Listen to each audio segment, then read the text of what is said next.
the second session of Digital Discourses Science Fiction. Welcome to the session titled The Future of the Internet. This online conference is organized by Goethe-Institut Indonesian Center for Digital Society and Engage Media. And my name is Irnasya, and I will be your moderator for this session. I am a researcher for the Center for Digital Society, and I am greatly interested in the topic of how the advancement of technology may impact our social lives, which is highly relevant for today's topic, as we learn together about the future of something so integral to our current lives, namely the internet.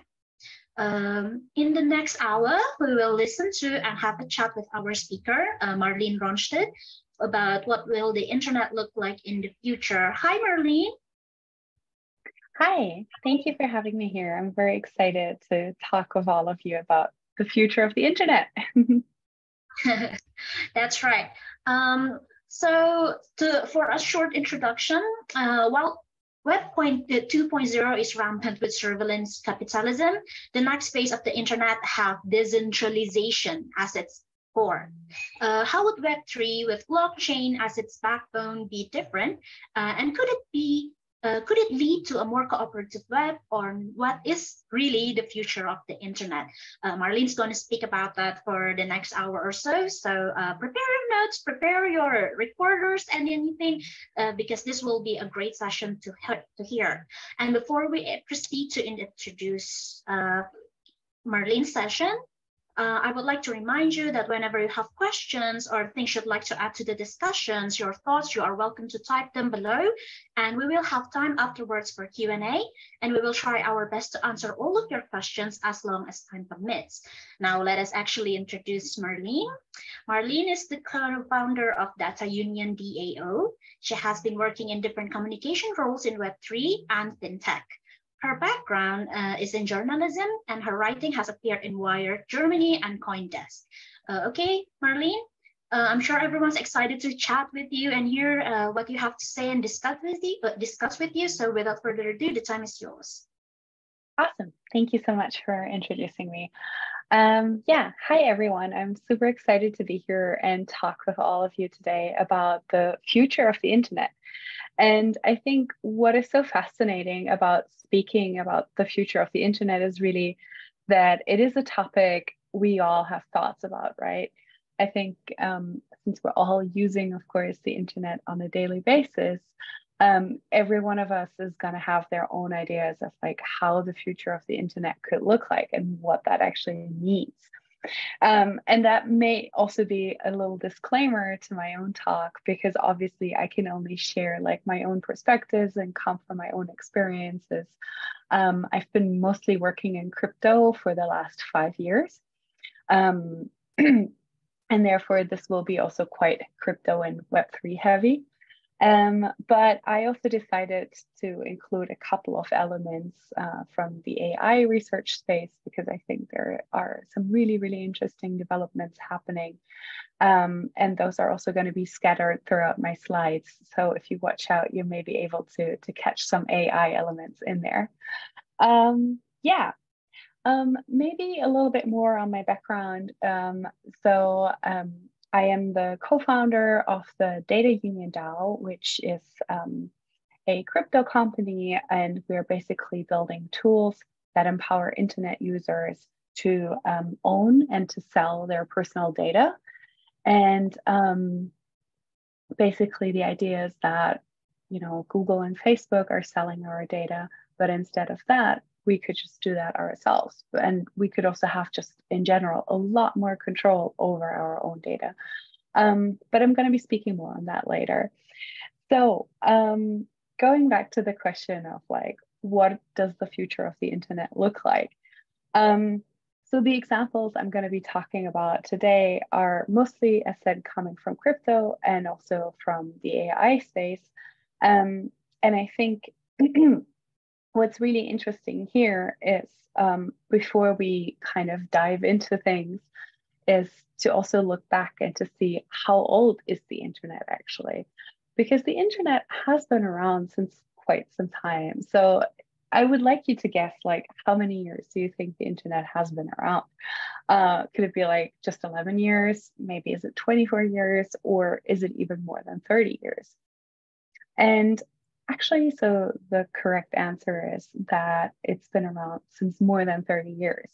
So the first web browser was called the World Wide Web, and that was released in 1990 by Tim Berners-Lee.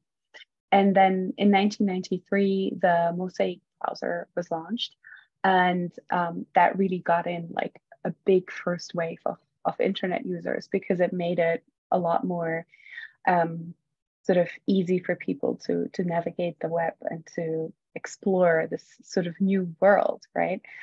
And these early days of the internet are also often being referred as Web 1. Of course, only retrospectively, people back then didn't know that there's going to be a Web 2 and a Web 3. And back then, you had to be really quite tech savvy in comparison to today to put out like your own thoughts and your own content on the internet. You had to write your own code, you had to host your own servers if you wanted to, for example, publish a blog post. Right? Today, if we want to publish a blog post, we just create a Medium or a WordPress, and then boom, there's our blog post, and it really doesn't take us like any kind of technical expertise. Actually, we don't have to really program for this, right? And of course, in addition to that, we now have things like Instagram or like TikTok that make it incredibly easy for really anyone to publish content. Like even children can like publish content, or like our grandparents can be online as well, right? Whereas like back then it was really incredibly hard for most people to share any of their thinking or ideas or photography on the internet. And then sort of a new development started, and that was the dot-com bubble. And that kind of emerged around 1995 and then came to an end around 2000, 2001. And with the dot-com bubble, a lot of new internet companies grew in popularity. But eventually the dot-com bubble came to a burst. Basically, that just meant that the stocks of these internet companies went first really high up and then really high down again. And many of these internet companies from back then really left the scene entirely and never resurfaced. But following that, we have the beginning of sort of the Web 2 wave that really gave rise to a lot of applications that we're using today. For example, think of Facebook or Amazon. And with these Web 2 applications, it suddenly became a lot easier for the non-technical crowd to publish their own ideas on the internet. So everyone can now launch their own blog, share their pictures, or post on their Facebook timeline. Whereas before, that was just really not possible for most people.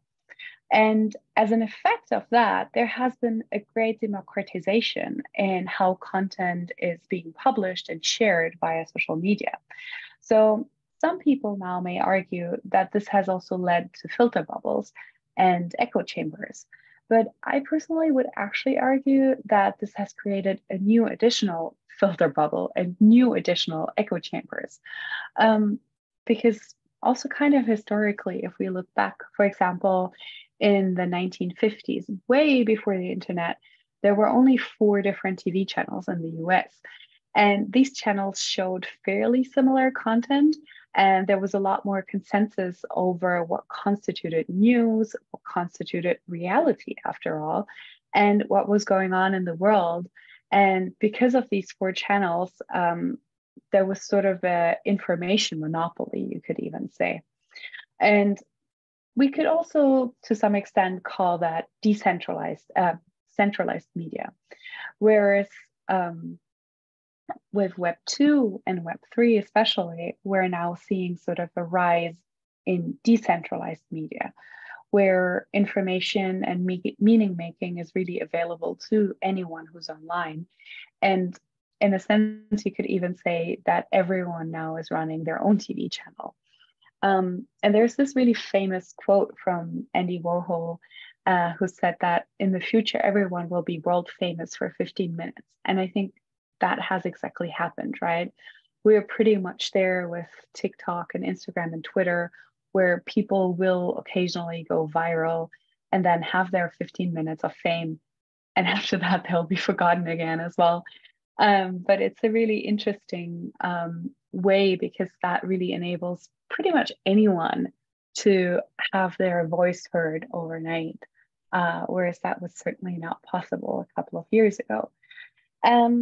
So now the question is, well, if we already have all these opportunities in Web 2 of like stating our opinions, whether it's like our own politics or just our party pictures, what is going to be different about Web 3, and why do we need Web 3?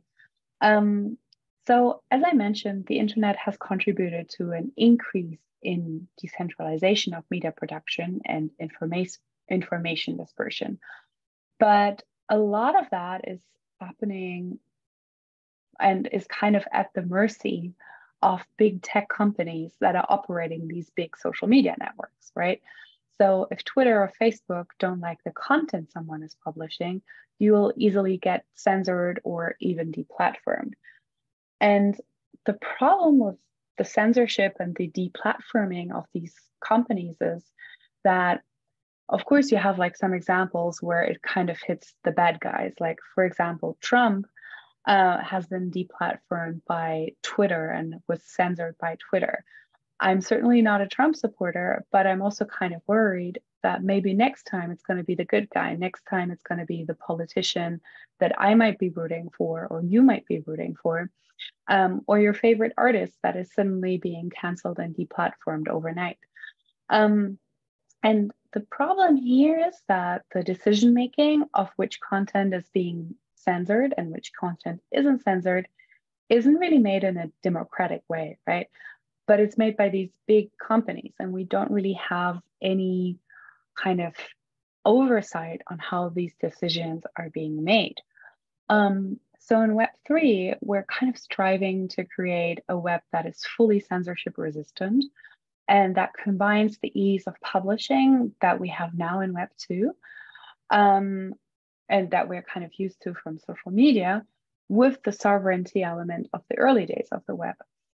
So Web 3 really means that anyone is able to publish content, and it sounds a bit like a no-brainer because, well, pretty much anyone is already able to publish content.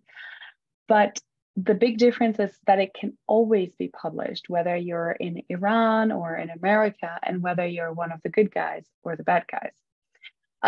So this is possible because of an entirely different infrastructure in which users own their content. So ownership here means really a lot of different things.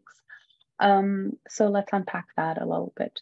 And yeah, so first of all, ownership of content means, in the Web3 example, that sort of the servers on which your data is being hosted, you're kind of having a stake in that. And it's no longer like one specific company that owns the server, but it's a decentralized network of people who are providing, for example, storage capacity or bandwidth. And therefore, it makes it really, really hard to take down this content again. Another way of looking at ownership in Web3 means that you can own your content in form of an NFT, a non-fungible token, which attests your ownership of that content on the blockchain on an immutable ledger, which functions here as a source of truth, telling the world that you hold the intellectual property to this piece of content. That wasn't really before possible in Web 2. And of course, you can still like copy paste something, take a screenshot, right click and save something. But at the end of the day, I mean, IP rights are still something that are also legally enforceable. And that is something that can be implemented a lot more easily using Web3 technologies. And in addition to that, you can also start gating your content and curating your content. So, for example, you could only choose to share your content with a selected community. So think of an artist, for example, and people have received a token that attests that they have been to a concert of that artist. And then only if you hold this token, you're able to access sort of a special perk zone online that this artist has created, which is only available to people who have been to that concert. So that's a new way of kind of like creating community around this ownership of content. And ultimately, and I think that's also a really important one, because I've been speaking a lot now about censorship resistant and how pretty much anyone in Web3 can raise their voice, which in principle is a good thing, right? But you as an individual user certainly don't want to see like any bullshit hate speech, or you don't want to see maybe just a topic you're not interested in. So you still want to have some kind of curation, but you don't want the curation being done by an algorithm which you don't even understand, which is designed by a big tech company. But maybe you could just pick your own algorithm to curate the content specifically for you according to what you're interested in, and according to sort of your personal ideas and your personal moral values, of what you personally deem to be appropriate and what you deem to be not appropriate. I think one very good example is with Instagram, where it's completely fine to post pictures of a topless man on Instagram, but a topless woman suddenly doesn't really work on Instagram and is going to get you very quickly deplatformed. So that would be one example where there might be some cultural sensitivities, but in Web3, you could design sort of a personalized curation algorithm that would sort of account for these different moral values and these different cultural sensitivities so that everyone gets the content they want to have. And well, I guess in a way, this will also ultimately increase and filter bubbles and sort of echo chambers. But I think there's also not really a way out of those echo chambers. I think we have always been in an echo chamber to begin with. But it's an interesting topic to also think about, and which might not be solved by Web3. So one big question is, when exactly is Web3 going to happen? So in my opinion, it's never going to fully happen because, well, that might sound a little bit pessimistic, but for a lot of use cases, this decentralized technology and blockchains really bring in a lot of security, which isn't really needed for that many things. So what I think we will rather end up with is more like Web 2.5, so a sort of semi-decentralized web, where some services will be fully decentralized and others not. And that also makes the overall user experience a lot easier and less cumbersome. So we don't have to all now become like blockchain experts to be able to use Web3. I think it's the same when you board an airplane. You're probably not a pilot. You probably don't understand how the airplane can actually fly, but nonetheless, you're able to fly with the airplane. And the same thing should be happening in Web3 as well, or Web 2.5. It should be so easy and so seamless that most people will not know that they're using these underlying technologies, but they will nonetheless be also benefiting from using these technologies. So we can already see some examples for this. For instance, there is an Indian company, they're called Polygon, and they're building sort of blockchain scaling solutions. And they recently made a really big announcement that they have partnered up together with Instagram so that Instagram creators can now own the pictures they're uploading on Instagram in form of NFTs. So here we have an example of like how sort of Web 2 meets Web 3. So now suddenly people have like control and ownership over the data and over the imagery and over the content they're producing.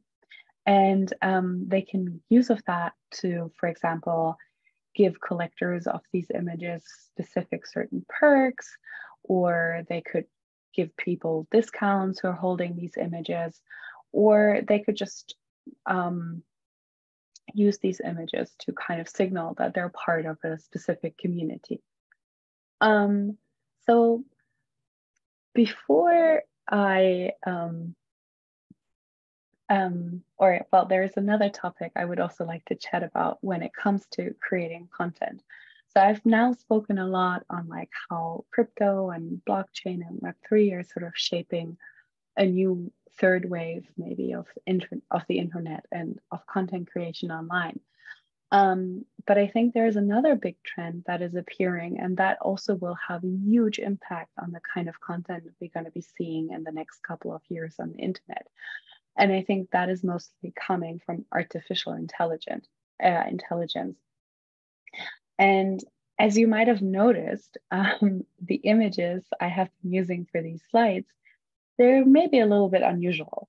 Or maybe you noticed that they have this like color pattern in the bottom corner. I'm not sure if you can actually see that one or if it's only on my screen. But basically all these images have been generated by an artificial intelligence, and I have created them specifically using an artificial intelligence for this presentation.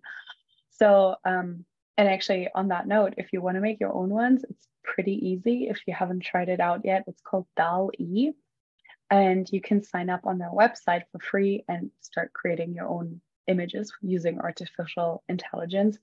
The website is labs.openai.com. And basically you can type in prompts and then you can create this imagery. And that kind of brings me also to one of my final points. So in the future, we will see an internet where the content that we're consuming and creating online is going to be made by humans, but it's also going to be made by artificial intelligence. And even when I wrote this talk earlier today, I used, for example, Google Docs, and they come with this predictive algorithm that when you type, they propose to you the next words you're using. So we're having sort of an influence here from the AI when it comes to the writing or the talking we're doing. And in addition to that, we can also use it for the imagery we're creating. And I think going forward, this will go a lot deeper into like, for example, entire movies could be created like that. You just type in like the kind of Harry Potter 10 you would like to see and describe the story a little bit, and then the AI generates like a complete piece of content for you. And I think, well, there are of course like some concerns when it comes to using AI. So I think a lot of people are probably afraid of losing their jobs, or what about the element of creativity here, right? But I think the AI can actually only get that far, because what is sort of different from like human creativity or human work is that the AI can always only create content by looking at what has already been created, but it cannot do anything entirely new. So AI is not going to come out and create like a new genre or create a new sort of discourse and philosophy or something like this. Like the AI can only be informed by what it has been fed with, which is still being done by humans. So I think it's actually a very, very interesting tool to sort of augment our writing, or like my slides, with these kind of with this kind of content. And yeah, and I think it's going to be super interesting to see how this is going to be enriching like the content landscape online going forward. And I'm going to be very interested in seeing like how also creators are going to be using that for the content they're producing online, and how then once again that is kind of being intertwined with maybe using NFTs or kind of the new maybe curation algorithms that might be coming up through Web3, and how this could then change like sort of the social media landscape altogether. Yeah, so there is lots of interesting stuff happening. Yeah, I also created this one here, the last image you can see, also using AI image generation. Thank you so much for listening to this talk. And yeah, I'm looking forward to hearing your questions. All right, thank you so much, Marlene. Okay, I made a lot of notes on what you said, because That's good. this is really, really interesting. Like what you said about Web3 is basically what decentralized mean in this context is like to move away from what we know as the big techs right now, right? Like right now, almost all of our data is in the hands of Google and the rest of it. And people might not have trust in that. So they created Web3. And there's this concept that a decentralized data will guarantee more freedom to the users, right? But as of right now, Web3 is still, chock full of technical jargons. People don't really understand what Web3 is. And I think that's completely normal. And there's also a few questions we have taken from our previous surveys. But first of all, I would like to ask Marlene about what she thinks about some of my thoughts about this presentation. So, Marlene, you said contents will be made by humans, but also by AIs. You also put some images in your slides that are generated by AIs. What do you think about virtual idols? A complete AI, but they're human, but they're AI, but they're content creators, but they're not human, they're computers. What do you think about that? Yeah, I think they're really interesting kind of, I would call them more like a vehicle for content because you can really kind of just like slam on whatever you want and kind of create them as this vessel to transport like your own message or your own meaning. And I think it's very interesting, right? Because with like these increasing availability of AI tools, we could all create sort of like a digital twin of ourselves, for example, on which we can then use to kind of create different forms of content or have featured in these different adventures or photo shootings or whatever it is, right? Like I think like some of these figures are like posing as models as well, and they're going to be like wearing Versace clothes and stuff like that, which is super, super interesting to see. I think it's a cool opportunity because I mean, you could be like I don't know, you could be someone who doesn't look like a model, but you could still create an image like that and actually sort of have like a very successful marketing agency running in the background doing this. So yeah, I think it's definitely an interesting phenomena, that's for sure. Yeah, I think like if we're talking about the future of internet, we also use internet not only for work or for politics or medium to share our thoughts and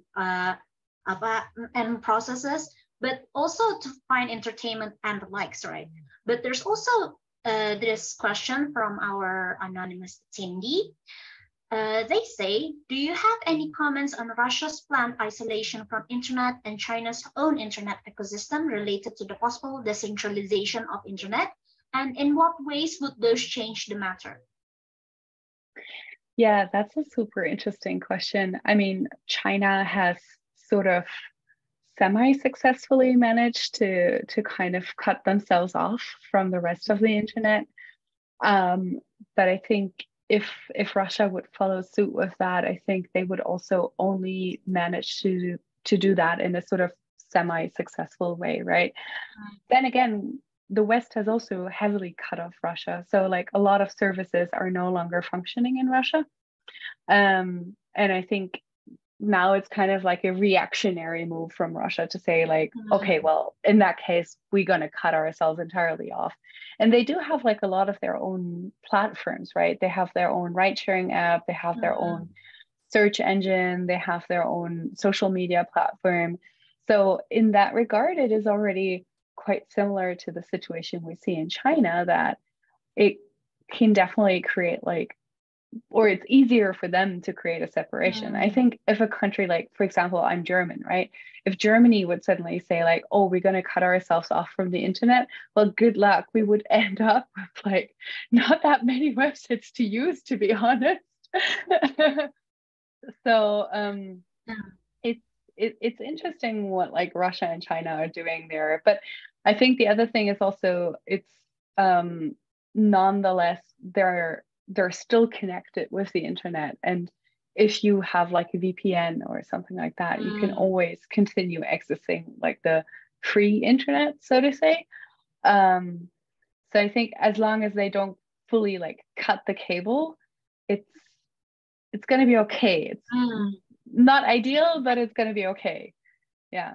I mean, it's really hard to isolate internet in itself, right? Like the name is interconnected networks. Exactly. So if you want to isolate your own network, it's just not internet, it's just net.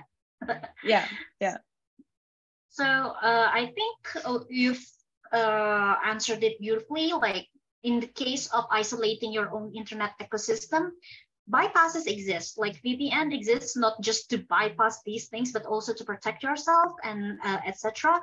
So fully isolated internet ecosystem is just not possible. Even if you have your own engines and other stuff you can use, like Indonesia, of course, if we just suddenly decide like we're not going to rely on big techs, that is just impossible. Maybe our government itself would fall down because we still use Google Drives and stuff. So that's just impossible, and maybe possible, but it's really hard to do. Okay, thank you. The next question is also from anonymous attendee. They say, nice presentation, but can you also elaborate more on the obstacles of Web3? Because, for example, blockchain has been accused for consuming higher energy and etc. Yeah, so that's an interesting point, right? Because I think with the question to like the high energy consumption of blockchain, we maybe have to take a look at like the different blockchains and the different like sort of blockchain proof systems that are out there. So very traditionally, the first blockchain, the Bitcoin blockchain, is using proof of work, and that indeed is consuming insanely high amounts of energy. But that being said, often these mining facilities are located right next to, for example, a power plant, or they're located next to a dam or something like this, where a lot of energy is being created anyways. And in many cases, that energy would otherwise not be used. So it's kind of like a form of using that energy surplus, for example, during the night when nobody is using that energy, because most people are going to be sleeping, right? So most countries will have like an energy surplus overnight, and then that could be used for things like Bitcoin mining. But of course, not all Bitcoin mining is being done like this, and there is Bitcoin mining being done that creates really just an insane amount of air pollution, which is definitely not a good thing. And that's also why, if you look at, for example, the Ethereum blockchain, which has recently transitioned from using a proof of work algorithm to a proof of stake algorithm, and thereby they became literally 99% greener, which is really crazy, and which is a really good achievement, because before that, I think their energy consumption was also on a yearly basis that of a small country, which is really devastating, especially given that not many people are using crypto yet. It should not have that scale of like energy consumption, right? So it's really cool to see like how they were able to like technically overhaul the entire system, and now it's actually really, really green. So yeah. Yeah, I think the discourse around energy consumption of the blockchain just motivates. I call them blockchain engineers. I don't know their actual term, but blockchain engineers are actively listening to these types of discourses, like the energy and climate change, I believe, also propels them to create a much more greener blockchain pack, because they're thinking of making blockchain as the future of the internet, so hence the name Web3. So I guess your answer like is completely justified. Like it's true because we have things we want to work on, such as the high energy consumption, and as such, new algorithm was made, like what Ethereum did. So this question is also answered. And the next question is from another anonymous attendee. Don't you think that Web3 will be centralized as well very soon? Thinking about the company like Meta or the providers of blockchain accounts. Yeah, so I think that's definitely the case, that a good chunk of Web3 is actually already centralized. So yeah, definitely. I mean, Meta, if they make this kind of jump and move more into the blockchain and crypto space, then they definitely not going to be the ones who are going to be providing like fully decentralized solutions. The other problem is also that even in the existing landscape of the so-called Web3 companies or the so-called decentralized companies, I would say that probably, I'm just going to make like a rough estimate here, but I think that probably 70% of them are not actually decentralized. And that is because they're using certain technologies. For example, there's one service called Infura, which is sort of a node access, which kind of gives you, which sort of reads blockchain information for you and gives it to you. So if you're too lazy to run your own node, then you can use Infura to serve you via an API content from the blockchain. And the problem with Infura is that it is fully centralized and that it can then therefore also see your IP address, for example, and your definitely, I think like a lot of people always think they would be anonymous using crypto, but because of services like Infura and then MetaMask, which is probably one of the most popular wallets in Web3, which works together with Infura, you're really fully 100% exposed with what you're doing there. And that's kind of really not the idea of how things should be working. There is another company called Alchemy, and they're kind of providing a lot of technology and building blocks for Web3, but they're also all pretty hardcore centralized. And the thing is, like, Infura and Alchemy have their good sides because they drive developers and engineers and builders into the space to experiment with stuff. It makes it a lot easier to get started in all of this.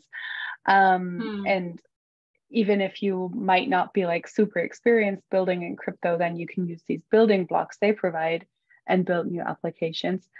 But it kind of goes like really against the ethos of the whole space. So there are some projects that are sort of trying to find like a middle ground to make these things easier, but to nonetheless adhere also to sort of the decentralization principles. So a good example of that is, for example, Pocket Network, which is a competitor to Infura, but they're just a lot more decentralized in their approach and in their philosophy. So yeah. I think to add to this discussion is the fact that centralization is not that bad actually, in terms of when you central means you get resources, right? When your resources are centralized, it's easier for you to utilize that centralized. That is why governments exist. That's why banks exist, because when you pool your resources into one centralized place, it gets easier to disperse them. But if you want decentralization, then that's why Web3 is kind of hard to develop. And like why Marlene said, it may not happen fully, like Web3 will never happen fully, but we may have Web 2.5 because it's just easier, to disperse resources when you are centralized.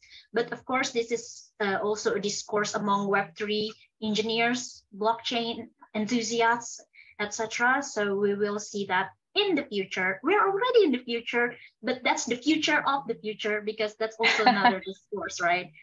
Okay, so I think this question is also done. The next question comes from Raka Wichaksana. He says that decentralized internet seems to put more freedom, but also more responsibilities to each of the users. Does this indicate that decentralization of internet requires even higher degree of digital or internet literacy from users? If so, how does this kind of decentralized system accommodate the inclusivity of its users, particularly for the less digitally literate users? Oh, this is a huge problem in Indonesia, so I hope you can answer this. Yeah. So I think that's also a huge problem of actually the existing Web3 space, right? Because definitely right now it's way too complicated. Like there are some applications like I don't even understand how to use them. And it's like you really have to continuously like learn and educate yourself. And I mean, like for me, it's my job to do that, right? But for someone whose job it is not to do that, I can fully understand why they wouldn't be doing this and like why they wouldn't be spending time to learn how these things work. And I think really the goal should be really on the long run to make the technology as seamless and easy to use as possible so that really kids can use it, grandparents can use it. And I think in that regard also companies like Meta have done a good job, right? Because they have created really products that anyone can use. I don't know, like my whole family is like on these apps and they all know how to interact with them. Whereas like, for example, for last Christmas, I created a crypto wallet for my brother and also for my niece and thought like, all right, they're like the most tech savvy members of the family. I'm sure they will enjoy playing around with this. So I gave them these wallets for Christmas. They are like, oh, cool, thank you, thank you. And then I checked like a couple of months later and I saw they never interacted with them. They never used them. And I think that's really just because it's nonetheless still really, really complicated right now. And it will get better over time, I'm sure about that, but it will also take like a couple of years still for that moment to happen, actually. Yeah. Yeah, I mean, it took Facebook like almost a decade or so until it's like the social media of the age of the era. So I think crypto wallets will also need the same decade to eventually settle to people's financial necessity or whatnot.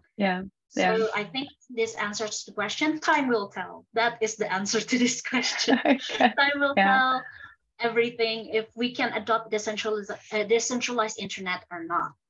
Okay, the next question comes from Fadilah Arif. She or he says that there are some people in the art community who still do not accept NFTs at the moment due to many reasons like stolen art, energy issues, and etc. In what direction do you think Web3 can help to make more people accept NFTs?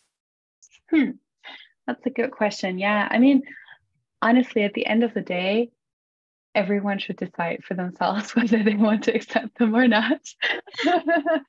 So I mean, there are still like, people who don't accept internet today. Yeah, exactly.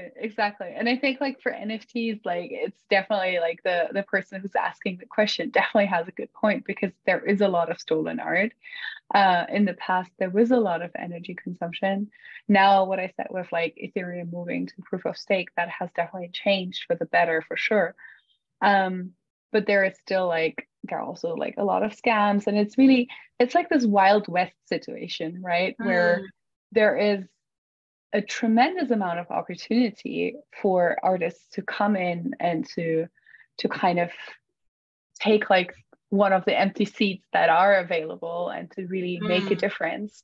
But that also means that on the flip side, a lot of scammers are going to be coming in because there are no checks and balances, and sort of right now everyone can like just, yeah, it's really the Wild West. Like that's the only way to describe it. And I can very much understand if someone doesn't want to be part of it and maybe they want to wait like a couple of years before like everything has settled and things get a little bit more easy and understandable. But that being said, right now is also a really good opportunity to like really jump in and make a big difference if you feel like taking the risk. Yeah. Okay. So I think art, like many things in our lives, is a choice, right? Like you can choose to enjoy an art which is made Yeah. by let's say Mr. Van Gogh, who went nearly insane from depression, and he painted a beautiful starry sky. There are some people who do not want to enjoy that simply because it was made from someone's, despair, sadness, and they think it's ethically wrong. And veganism also, vegetarian people who do not consume meat because they think it's immoral, that's a choice. I think NFT in this regard will be the same. Web3 in general, because the discourses around the climate change and energy consumption are real. So yeah, people can choose not to do that. So that this answer is also answered. And I think this will be the last one. And I'm also curious about this. Marlene, what do you think about the metaverse? Like Elon, not Elon, sorry, it's Mark Zuckerberg. It's not Elon, I'm sorry. Usually it's either Mark or Elon, right? Who's yeah, the right. right? It's really like either or. Yeah. Actually, Either I Mark was or trying. Elon. I was trying to spot Elon earlier because I'm in San Francisco right now, right? And he just bought Twitter, and I saw on Twitter that he was in the Twitter headquarters, and it's literally like a 5-minute walk away from where I'm staying here. So I was like, I have to do groceries anyway, so let me go there and see. Maybe I can like spot him somewhere, and then just be like, casually there spotting he is. Elon at my grocery stores. I was kind of like hoping for that. Yeah. About the metaverse, Mark's made his mark. Mark made his mark about metaverse, and he thinks that it's going to be the future of the internet, like the title of our discussion today. What do you make of that? Yeah, I think that's a tricky one. I think like during the pandemic, the whole trend of the metaverse was really a lot stronger than it is now, because I mean, everyone was in lockdown, people were like alone at home. I actually got myself like a VR set back then as well to just kind of hang out with people. I even went for a date in the metaverse. And like we watched, like we went for a walk, and we watched like the sunset in the metaverse together. And it was nice, and it was like better than being alone and stuck in my room, right? But that being said, it's also really cool now to see like my friends in real life again. So I think it's I don't know, like I think it definitely has like its space somewhere. It's definitely fun to play with VR. But I think also like right now the price point is just a little bit too high for most people for it to be affordable, right? Because most people will already kind of struggle with like being able to afford a good smartphone. So if you think about like getting like a good VR headset, it's also going to set you back like by the same amount of money. So I think on the long run, maybe when these devices get cheaper and everyone can get one, maybe then it could be something. But I think right now it's still pretty early for this stuff.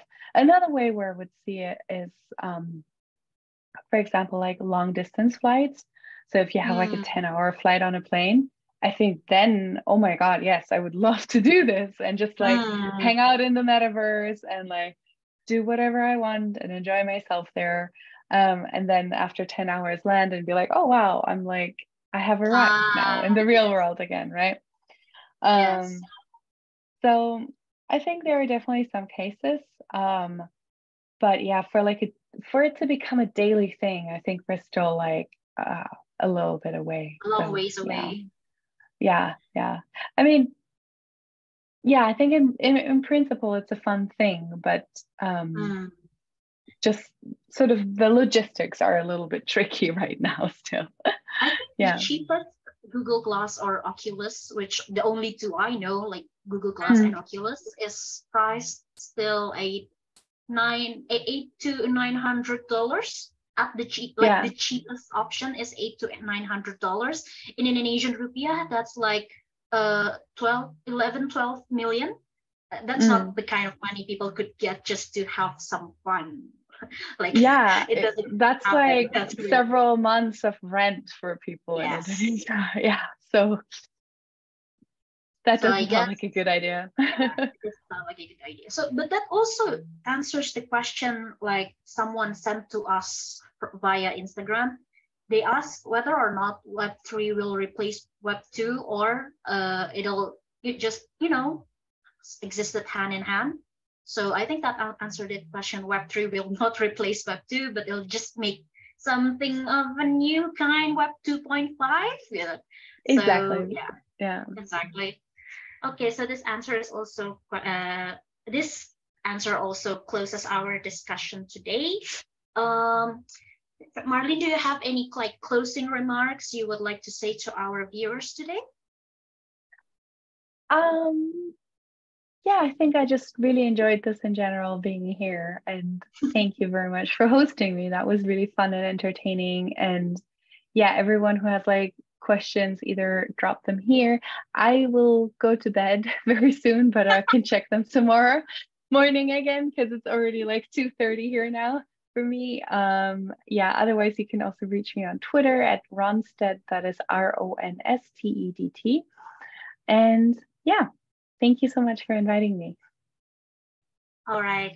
So thank you very much for everyone who's already joined us in this session. The next session, the future of mobility, will start in 38 minutes or so. And it will center around the discussion of how should we regulate autonomous vehicles, which is very important to our lives today also. We wish you a very fun and engaging day with digital discourse science fiction. See you people. Bye. Bye-bye.